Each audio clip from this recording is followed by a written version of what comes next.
Realex bridges the gap between the banking world and the technology world. We built a system where we could speak to any bank. And then we have one common language that the merchants can speak to us. Because of Realex, Aer Lingus probably have one of the best payment solutions in the airline industry. It was life-changing basically for us, the way the business took off in the last few years. It's extremely important that you enjoy the experience. You have to care about the batches.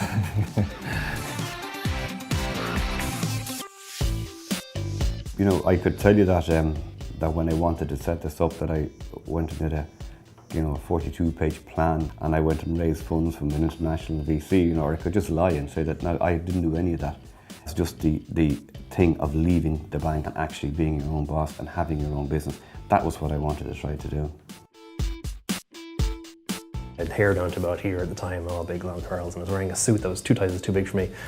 Eoin says to me, listen, I'm leaving and setting up a little payments company, and do you want to come? And so I said, sure, why not? It's something different to do. And next thing you know, the two of us are working in an office with no windows and a loud space heater. Manor Street Digital Hub, I think we called it. There's just 2 desks facing each other with the computer here, and one phone. If the phone rang looking for Colm, I'll just transfer you. Here you go. It was a year before we got the first live customer, which was Direct-Ski. I can remember very well the weekend that was the 31st of March in 2001 when Direct-Ski went live. And I had Dermot from Direct-Ski on the phone here, on the one office phone, and that transaction went through. I think it was about 35 minutes past 5 on a Friday evening. I was like, "Hey!" And the Dermot says to me, "Oh no, we're your first customer." What I didn't realise was that the skiing season had just finished. And of course, it meant that when I went home to see whether there was any transactions, and there were none. So I was devastated. But then, over a period of time, about a couple of days later, we saw some live traffic come through, and that was wonderful. I think one of the great things about Colm is that he sees things before their time, and he's prepared to take a risk. I mean, this was a man who took a risk with a young family. And I remember meeting Colm because I was involved in Realex at the very start of him coming to my office on the bus. And the reason he came on the bus was not his love for public transport, but simply because he couldn't afford a car.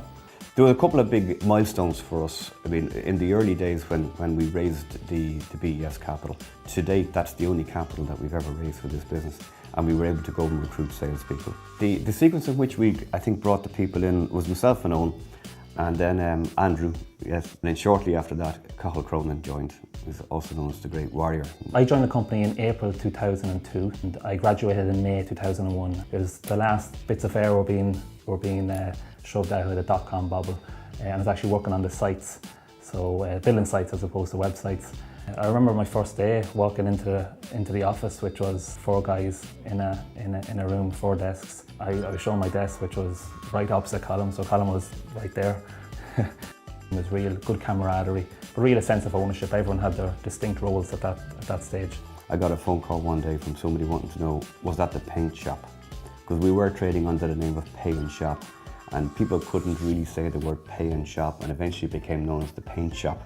And I said, no, we have to do something with this name. So we changed the name to Realex, the Real-Time Payment Exchange. We got the Local Government Computer Services Board, which subsequently incorporated things like motor tax and online driving tests. And then bit by bit, we started to expand. Since I've been here, we've had 3 office moves. So first from Manor Street to Monkstown, Monkstown to Glasstool. It really wasn't until Glasstool that you felt, geez, now we're a company. Now there's actually something, there's legs behind this now, Within a very short space of time, we went up to about 20 people, and that was an immediate requirement for us to get those people on board. I would have joined March 2005. It was very much a startup culture at that stage, and it was very much all hands on deck. Summer 2007 we came back to Monkstown, to our current location, which again is getting quite full at the moment, so there might be another one on the move soon. The Aer Lingus deal in 2004, that was a huge deal for us as well. If I remember that very first meeting with Colm and Eoin, they were nice people and they were friendly and they were open and honest. It really was refreshing to know we were going to have problems, but we were going to fix them together. The after-sales support.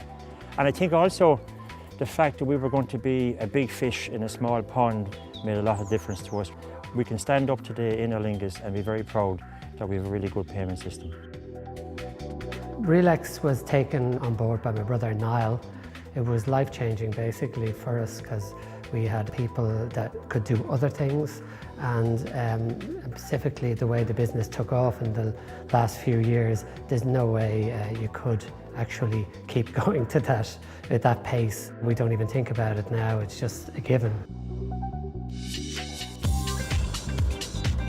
I met Colm in 2003 or 2004.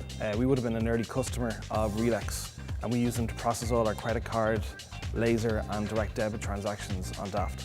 He's a great guy, he's great fun, and really passionate about his business, above and beyond pretty much anyone else I know.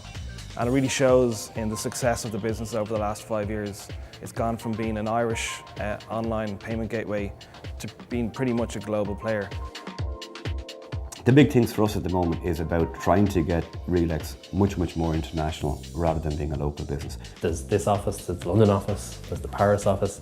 Over in the UK office, we run the business obviously with Virgin Atlantic and people like the AA Insurance and Party Poker and 32 Red. Some very big clients that we've got, and we've also won the business now to process for the Olympic Committee as well. I think the thing that I'm most proud about with the company is the actual number of people we've managed to employ. I'd say nearly over 150 people have come through the company at some stage. There's no time wasters in here. Every person has an important job, and they all know that's an important job.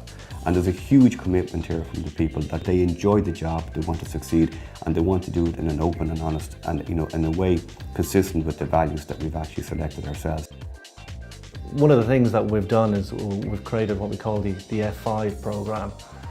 So the F5 is the refresh key, and we've hit the refresh in late 2008 on our strategy. We try to make sure that the people who work here love to excel. They want to come to work, they enjoy their work. It's not just something that we have up on the wall, but our customers are testament to that. This company will get bigger, it'll get better, stronger. I'm certainly going to be a part of that all the way, and that's why I get out of bed in the morning. It's just to make sure that people here don't look at me and say, "Oh, you made a mess of that, didn't you?" Success for me is waking up in the morning and still wanting to come in here. And I think I'm really lucky to feel like that still. It's one of the true defining characteristics of this company is its ability to constantly transform itself and to constantly adapt. Because what we need to be tomorrow is not what we were yesterday at all. We need to be something completely different.